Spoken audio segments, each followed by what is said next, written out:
Hello, and welcome to another Bible study. Today's Bible study is going to be more focused on our Christians. I mean, people who are currently in the faith. Maybe you're a little bit new to the faith, or maybe you've been here for decades. This conversation is more for you. If you aren't Christian or you're not sure about it, you're welcome to listen in, but it might be a little confusing because this is more in depth. It's less about salvation, less about things, more of practice. So as you know, Christians, we kind of, when we start getting into these different practices, the reason we have so many different denominations is because we kind of disagree on how certain practices should be done. So for example, speaking in tongues, some Christians argue you should be speaking in tongues all the time. You should be praying only in tongues. You should be, talking to your friends in tongues. I don't know, like you should just be doing it all the time. Whereas the other extreme is kind of like, no, speaking in tongues actually means when God impresses you, like in your mind, to speak a different language, that's speaking in tongues. But all this blah blah blah thing is crazy. So those are the two extremes, and then most of us find our way somewhere in the middle there. This is not what we're talking about today. Today we're talking about fasting. So before I dive into why I'm talking about this, I just want to give you a little backdrop of my life, which is my first everything up until like a month ago. I never fasted. I never was encouraged to fast. I never was impressed to fast. Never. And then within this last month, my Bible school, the church that I'm going to, a friend of mine, and the fact that Ramadan is coming up here in this part of the world has caused me to re-look at this topic and to consider it. And so here we are today. Fasting. First, let's talk about the word, because in English, it's very diverse. So we've got certain kinds of fasts. For example, in Ramadan, if you're not Muslim, you are, during Ramadan, what you do is right after first prayer, which is about the sun rising, you fast from food and water. And you don't eat or drink during that whole time until the sun sets. There's a prayer then, so you say your prayer then, and then you break your fast, and then you can eat whatever you want. That's the basics of Ramadan. It's still called a fast, but still you eat only during certain times of the day. This actually is the same for intermittent fasting, which has no religious ties at all, but it is a fast because for 16 hours you're not eating. You're drinking water, that's allowed, but you are not eating anything, and it allows your body to have a reset or a detox or whatever it is that health officials say it is. So that's that. You've got water fast, which is where you are not eating any food whatsoever, only drinking water, and that's for a certain number of days. So, and that's without a break. So, like not eating it all straight through for 24 hours, 48 hours, 72 hours, something like that. And then you got a fast where it's like, normally I'm not vegetarian, but I'm going to be vegetarian for this period. Or like there's a bunch of Christian teachers that are, because Ramadan and Lent land on the same, is kind of during the same time. For Lent, we're all going to fast with the Daniel fast. So that means we're going to eat food like normal, but we are not going to eat any food that comes from animals. So, in other words, we're going to be vegan for that period. So fast kind of has different meanings. So you can imagine that for Christians, we kind of have a different take on what fasting means. I always thought, I still do think, it is optional. It is not a salvation thing. If you are not a Christian, or if you're a brand new Christian, you're like, ooh, I gotta fast if I want to stay saved. No, I believe wholeheartedly from that last video we did, John 3:16, we are saved because we believe that Christ has saved us. Done, period, end, stop. Nothing else matters except that for your salvation. So anything extra is just extra. It's bonus stuff that gives us a chance to be closer to God, to hear his voice, and to have a better quality of life, I believe. on earth. That's my belief, but not any kind of doctrine. Okay, so the first verse that popped in when I started researching this, which was my first surprise, my first oh, should I be doing this, was in Matthew chapter 6 and verse 16. And it says, "Whenever you fast, don't be sad-faced like the hypocrites, for they make their faces unattractive, so their fasting is obvious to people." I'm just going to stop there because really the key point is the first part there, which says whenever you fast. It's not saying if you fast, it's saying whenever you fast. Now, that could be just the way that Matthew decided to write. But it kind of suggests to me maybe that it's something we should be doing on occasion. Again, I don't think it is a required thing, but the verse that really hit me hard is later in Matthew, chapter 17 and verse 20 and 21. It's actually 21 that hit me hard. 20 is one that maybe as Christians we've heard a little bit. Verse 20 says, chapter 17 and verse 20 says, "Because of your little faith," he told them. So he's talking to them. Sorry, I should even read before. Jesus is talking to the disciples. They were trying to drive out the demon, and they couldn't. And so Jesus came, rebuked it, sent it out. So they're asking, why couldn't we? Why couldn't we drive it out? And he said, "Because of your little faith."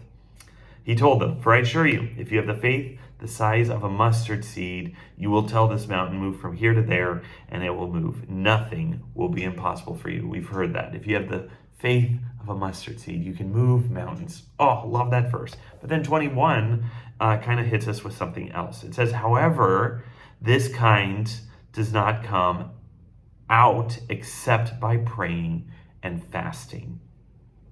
Now, I'm going to say this. This is the HCSB Bible.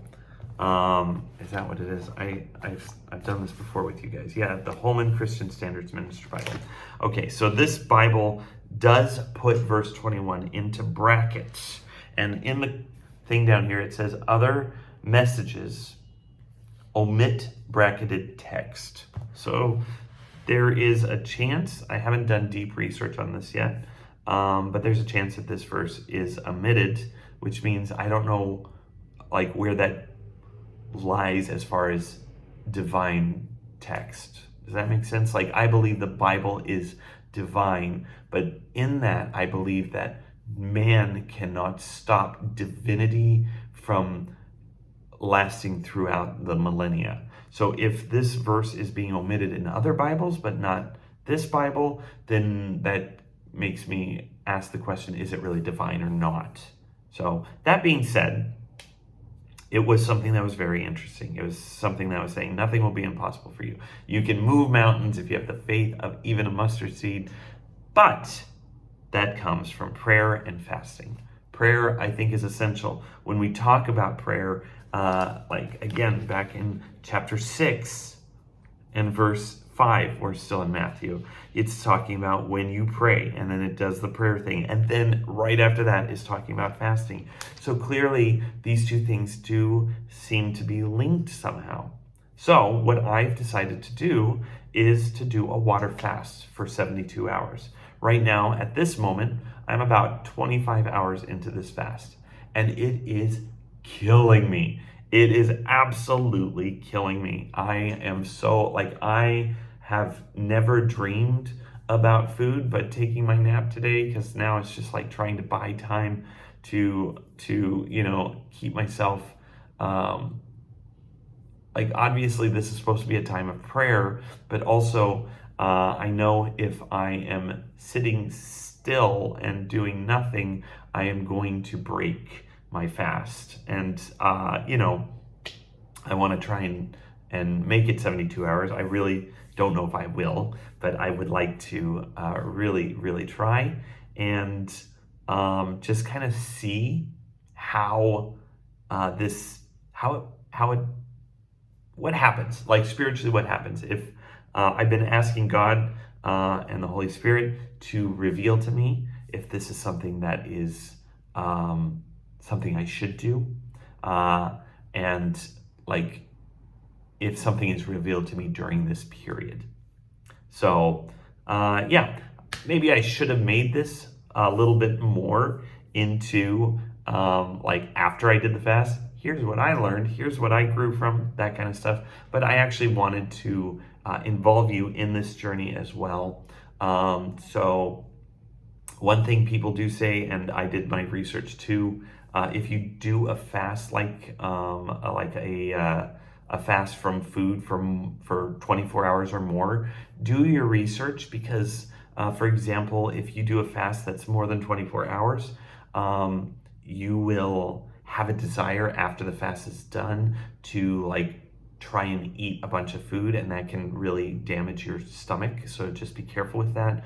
And it's also good to break your fast with protein first instead of sugar, because sugar is going to be something, especially if you have an unhealthy diet to begin with, sugar might be something you're craving. Like I have an unhealthy diet, so I'm already like craving sugar already. I'm just like, ooh, I could get 26, I could get a bunch of Krispy Kreme donuts as soon as my fast breaks or something, and it's like, no, I need to get something that has protein in it, because that's going to be the thing that's going to be healthiest to break the fast. And then, yeah, just feeling, I think, especially when it comes to stuff like this, and that includes speaking in tongues and prophecy, and all this stuff. I think these are things that involve a lot of prayer, and that you should feel convicted by the Holy Spirit to do that.